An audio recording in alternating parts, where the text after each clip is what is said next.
last video we discussed whether or not decapitation of terrorist organizations is a successful counter-terrorism measure. In this video we will explore the assumption that terrorism cannot be defeated.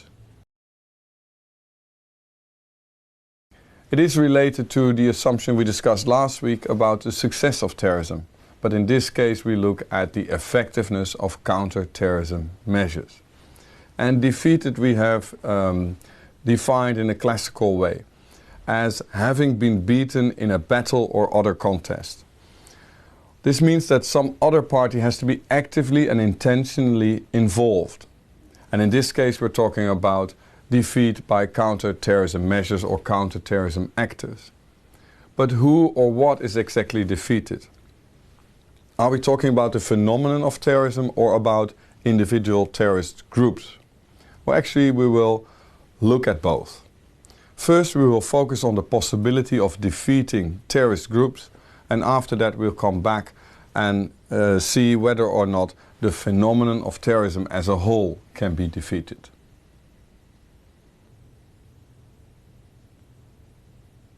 Who has said terrorism cannot be defeated?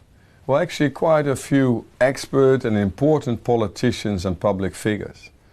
For instance, General Sir David Richards, Chief of the Defence Staff of the British Armed Forces.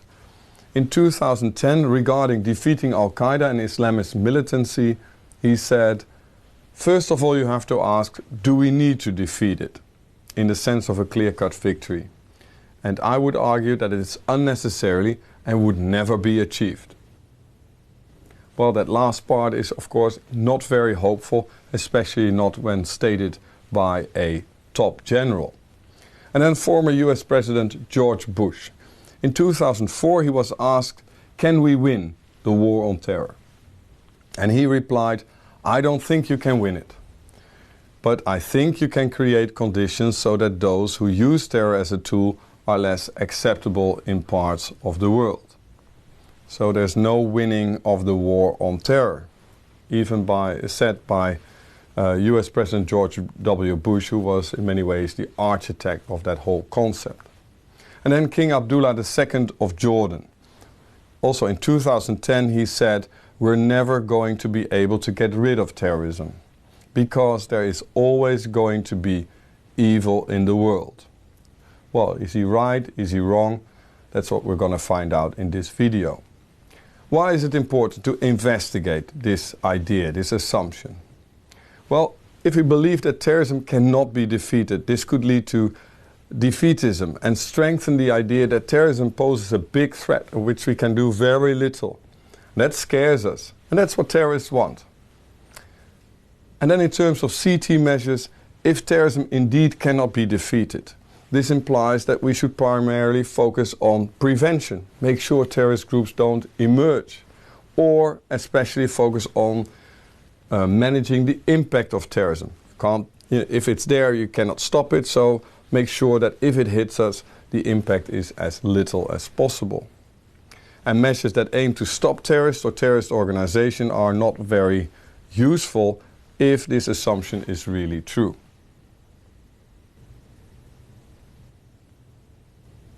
How can we measure defeat? To determine whether or not a terrorist organization has been defeated in a battle or contest, we have to determine whether or not this was caused by counter-terrorism measures.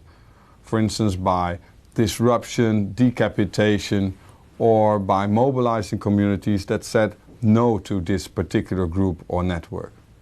And if that terrorist organization has ceased to exist because of other reasons, we cannot say it's been defeated.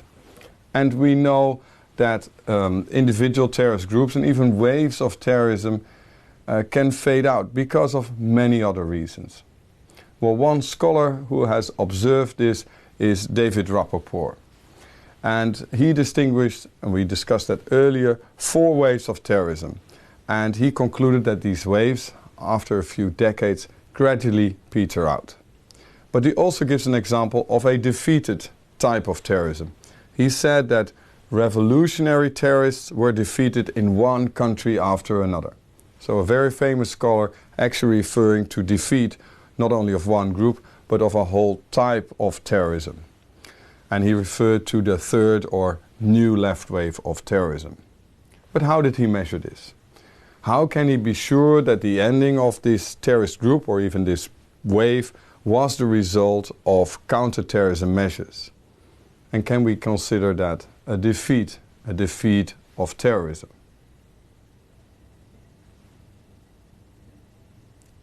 One study that systematically analyzed how terrorism ends is the study by Seth Jones and Martin Lubitsky of the RAND Corporation.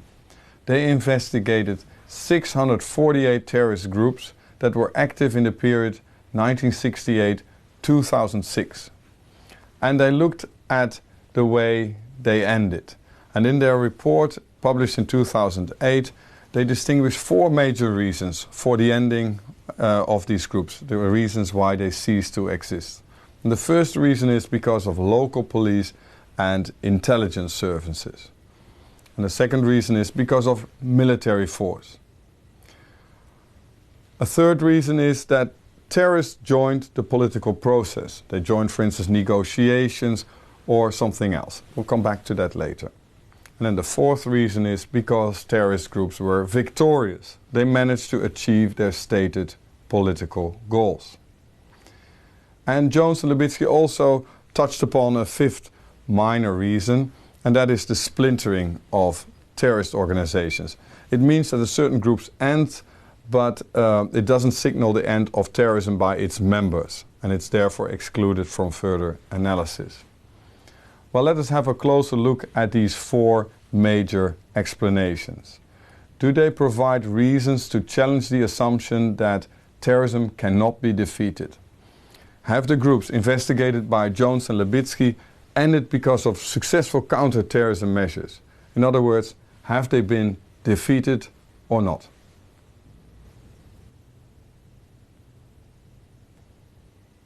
The first major reason why terrorist groups end, according to the RAND report, is because of the work of local police and intelligence services. Their counter-terrorism measures include disruption, the collection of information on terrorist groups, penetrating cells and arresting key leaders. And developing anti-terrorism legislation and criminalization of certain activities is also part of this major explanation for the end of terrorist groups. A decapitation of terrorist organizations, which we mentioned in the previous video, in the form of arrest of leaders, is also part of it. Well, the RAND report concludes that a wide variety of measures that can be labeled policing indeed contributes to the end of terrorist organizations. In fact, it says that 40% of the cases in which terrorism groups end were because of policing.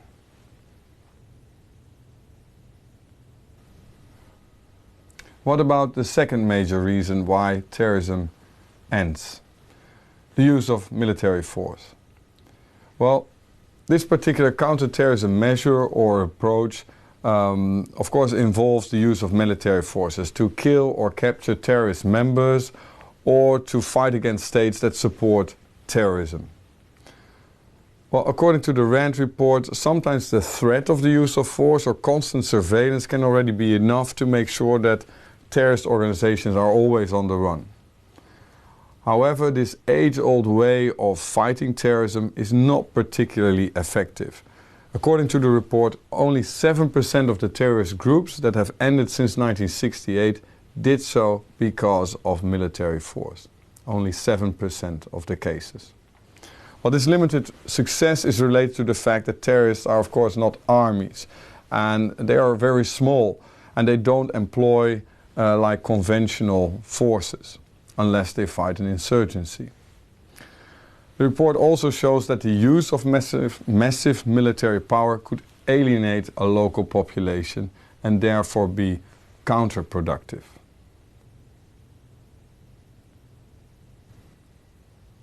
The third major reason why terrorism ends is because terrorist organizations join a political process. Well, the possibility for them to enter such a process depends on the goals of these organizations. And according to RAND, The narrower the goals, the more difficult it is for terrorists to achieve them. And the more likely terrorist groups may be willing to seek non-violent means. Well, the decision to join a political process is the result of a cost-benefit analysis. And the conclusion of that analysis that pursuing the goals through politics has greater benefits and lower costs than using violent means. So it's a smarter way, a more cost-efficient way to achieve goals. Well, such a step happens more often than many people assume, I guess. Of all the analyzed endings of terrorist organizations, 43% of the cases were caused by the fact that they joined a political process. 43% of the cases, according to the Rand report that looked into 648 cases. Well, does that mean they are defeated? We're interested in that question, as our assumption is terrorists cannot be defeated. Is this an example of a defeat or not? Well, I'm not sure about it. Defeat implies that there is a winner and a loser. A move into politics as such cannot be called a defeat. Not a defeat for a terrorist organization. But it could be argued that it is a defeat for terrorism as an instrument, because they realize that they can reach their goals in a better way by using non-violent means. So maybe you could call it a defeat of the tool of terrorism. On the other hand, there are also cases in which terrorist organizations were invited to join a political process actually because of the use of violence. And in these cases one could argue that the use of violence was rewarded and therefore successful. The fourth and last major reason for the ending of terrorist groups is that they are victorious. Well, according to Rand, in 10% of the cases, terrorist organizations were successful in reaching their stated political goals and ceased their activities afterwards. Well, obviously, this type of ending does not challenge the idea that terrorism cannot be defeated. On the contrary, it strengthens the idea that terrorism can be successful. However, the figures are relatively low, 10%. I would say it's 10% too many, but it also shows that the overwhelming majority of terrorist groups do not achieve their political goals. They are not successful.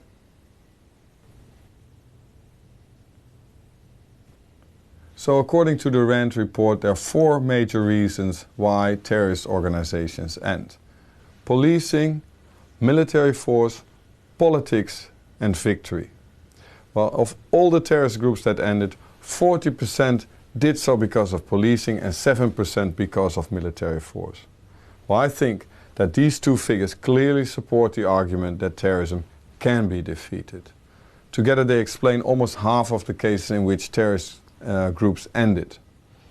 And the process of joining politics proves that terrorist organizations can move to non-violent means to pursue their goals. And this could be partly the effect of certain counterterrorism measures. But you cannot call it a defeat. Not in all cases. This depends. There are a number of cases where governments more or less force these organizations to join a political process. And there are examples where these terrorists actually force the government to allow them to have a seat at the negotiation table.